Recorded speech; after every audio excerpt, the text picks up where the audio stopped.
दरअसल लोकसभा चुनाव से एक साल पहले यानी कि जुलाई 2023 में खुद तेजस्वी ने रोहिणी से सारण से चुनाव लड़ने के लिए कहा था, लेकिन रोहिणी ने कहा कि पापा कहेंगे तभी वो इस पर फैसला लेंगी। लालू यादव की सहमति के बाद रोहिणी ने सारण की जगह पाटलिपुत्र से लड़ने की इच्छा जताई, लेकिन बड़ी बहन मीसा इसके लिए तैयार नहीं हुई। आखिर में सारण से ही रोहिणी को चुनाव लड़ने के लिए तैयार होना पड़ा। अब लालू परिवार के करीबी सूत्रों के अनुसार इस समय तक सब ठीक था, लेकिन लोकसभा चुनाव के ठीक पहले यानी कि अभी से 1.5 साल पहले से ही रोहिणी को लेकर संजय यादव की राय बदल गई थी। सूत्रों के मुताबिक संजय यादव ने रोहिणी को तेजस्वी के राजनीतिक भविष्य के लिए खतरा बताना शुरू कर दिया था। रोहिणी को पॉलिटिक्स छोड़ने की सलाह दी जाने लगी थी।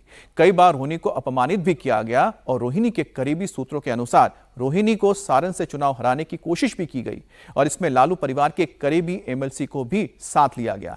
ये एमएलसी खुद भी सारण से चुनाव लड़ने की इच्छा रखते थे। चुनाव हारने के बाद रोहिणी भीतरघात करने वाले 2 विधायकों से बेहद नाराज थी। बावजूद इसके उन दोनों विधायकों को विधानसभा में चुनाव के दौरान टिकट भी दे दिया गया।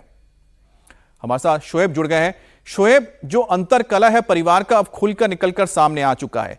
जो दूसरा ट्वीट निकलकर सामने आया उसमें कई सारे जो तथ्य थे, जो घटना हुई थी उसको लेकर जो अपमान सहा है रोहिणी ने उसका जिक्र किया, लेकिन साथ ही एक षड्यंत्र को लेकर भी अब बातें निकलकर सामने आई। किस तरह से यह षड्यंत्र किया गया? रोहिणी को जो करीबी हैं तेजस्वी के, चाहे वो संजय यादव हो या रमीज हो, किस तरह से उनसे अलग किया गया, उनके खिलाफ षड्यंत्र किया गया? बिल्कुल, देखिए रोहिणी कल से ही जिस तरह से उन्होंने मीडिया के सामने अपनी बात रखी, उन्होंने एक्स पर अपनी बात रखी। कल से 2 ट्वीट वो ऐसे कर चुकी है। अभी कुछ देर पहले जो ट्वीट किया उन्होंने एक्स पर जो लिखा वो बड़ा इमोशनल है कि एक बेटी को अनाथ कर दिया गया, उसका मायका छुड़वा दिया गया, किसी घर में रोहिणी जैसी बेटी पैदा ना हो, बहन पैदा ना हो, ये तक उसने लिखा है।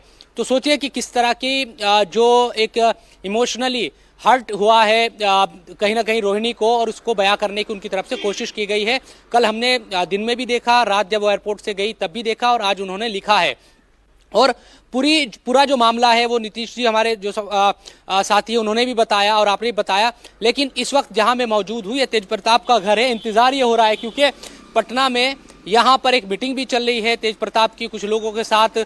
हम अभी जब आए थे, तेज प्रताप इस मामले में, क्योंकि तेज प्रताप का एक बयान बड़ा वायरल हुआ था जब पहले रोहिणी की तरफ से चुनाव के दौरान सवाल उठाए गए थे। तेज प्रताप ने अपनी बहन का समर्थन करते हुए कहा था कि अगर मेरी बहन का अपमान किया गया तो सुदर्शन चक्र चलेगा। तो अब ये स्थिति आ गई है परिवार में। जाहिर सी बात है कि तेज प्रताप पहले से ही अलग है, वो यहाँ पर रहते हैं, अलग पार्टी उन्होंने बनाई। रोहिणी की तरफ से अब ये सवाल उठाए गए हैं। रोहिणी घर छोड़कर चली गई, परिवार छोड़ने की बात उनकी तरफ से कही गई। तो एक भाई और एक बहन, शोएब, जो जयचंद्र का बार बार जिक्र आ रहा था, इस जयचंद्र की वजह से तेज प्रताप ने भी कहा कि उन्होंने अपने परिवार को खोया। अब यही बात रोहिणी आचार्य भी कह रही हैं। बिल्कुल, देखिए वो सीधे तौर पर संजय यादव का नाम तेज प्रताप पहले से लेते रहे हैं। रोहिणी ने भी पहले सवाल उठाए, उनकी तरफ से अब एक और नाम रमीज का सामने आया, जिसके बारे में आपने तमाम जानकारी दी है।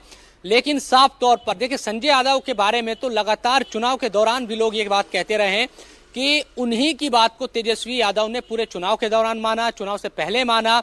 वो उनके सामने किसी की नहीं सुनते थे। और लालू प्रसाद यादव ने भी ये सोच लिया था कि चलिए अगर इसी लिहाज से तेजस्वी अगर मुख्यमंत्री बहरहाल शोएब, इस वक्त उन्होंने भी एक तरीके से समर्पण कर दिया। तेज प्रताप यादव के घर के बाहर मौजूद है। अगर उनका कोई रिएक्शन आता है तो वो भी हम आप तक पहुंचाएंगे, क्योंकि लगातार देखा गया है कि परिवार से पहले जब तेज प्रताप अलग हुए थे तब भी उन्होंने जयचंद का जिक्र किया था। आज जब रोहिणी ने भी परिवार से अपने नाता तोड़ने का जिक्र किया है, बताया है, अपने दुख को बयां किया है, तो भी उन्होंने उस जयचंद का नाम लिया, यानी कि संजय यादव को जयचंद बता रहे हैं।